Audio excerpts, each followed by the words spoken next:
Sumber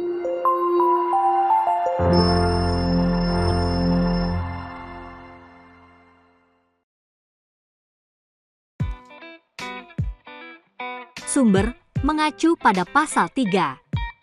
PCBs yang bersumber dari transformator dengan kriteria diproduksi sebelum tahun 1997, jenis basah, memiliki daya paling kecil 100 kV ampere, memiliki saluran pengurasan.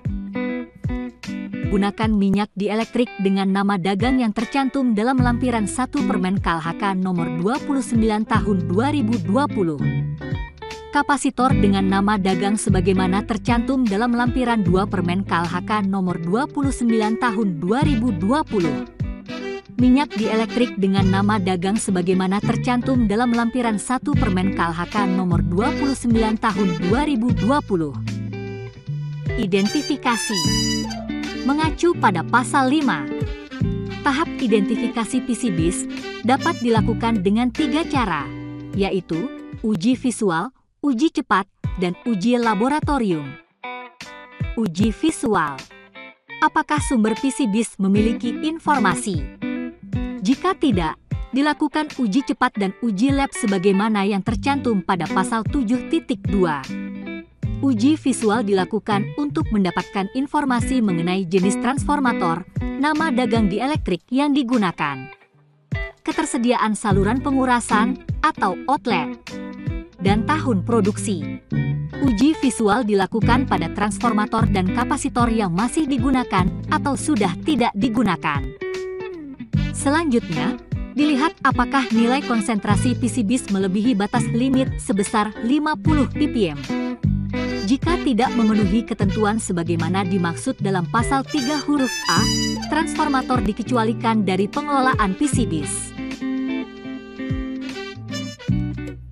Jika ya, dilakukan pengelolaan pada sumber PCBs. Apakah sumber PCBs memiliki informasi?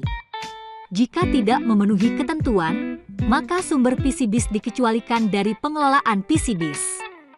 Jika ya, apakah sumber PCBs memenuhi ketentuan sebagaimana yang tercantum dalam pasal 3A?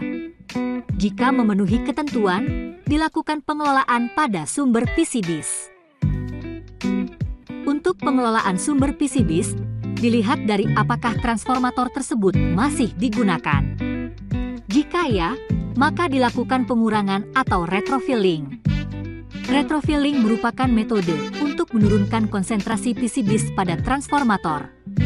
Dengan cara mengganti minyak dielektrik yang mengandung PCBs dengan minyak dielektrik yang tidak mengandung PCBs, sehingga kandungan PCBs akan berkurang. Jika sudah tidak digunakan, sumber PCBs tersebut harus melalui tahap pengolahan dan penyimpanan. Tata cara penyimpanan PCBs dalam transformator dan kapasitor yang digunakan dan penerbitan izin kegiatan dilaksanakan sesuai dengan ketentuan peraturan perundang-undangan di bidang pengelolaan limbah B3. Pengolahan sumber PCBs dibagi menjadi 2 jenis cara, yaitu termal dan non-termal. Pengolahan termal meliputi pembakaran dan penghancuran dengan beberapa ketentuan seperti memiliki temperatur pembakaran paling sedikit 850 derajat Celcius, dengan waktu tinggal paling sedikit 2 detik, dan dilakukan terhadap minyak dielektrik dengan nilai konsentrasi di atas 10.000 ppm dan materi padat berpori. Untuk pengolahan non-termal dibagi menjadi 2, yaitu dekontaminasi untuk materi padat tidak berpori dan deklorinasi untuk minyak dielektrik. Dekontaminasi adalah proses penghilangan residu atau minyak yang mengandung PCBs pada material. Dengan menggunakan uap larut dan hasil dekontaminasi ini dapat didaur ulang. Terhadap hasil dekontaminasi, wajib dilakukan pengambilan sampel materi padat tidak berpori dan uji usap. Uji usap dilakukan untuk sampel hasil dekontaminasi. Deklorinasi dilakukan untuk pengujian minyak dielektrik dengan metode uji cepat dan uji lab. Uji cepat adalah metode untuk mendapatkan informasi konsentrasi kontaminasi PCB secara cepat dengan menggunakan alat yang portable.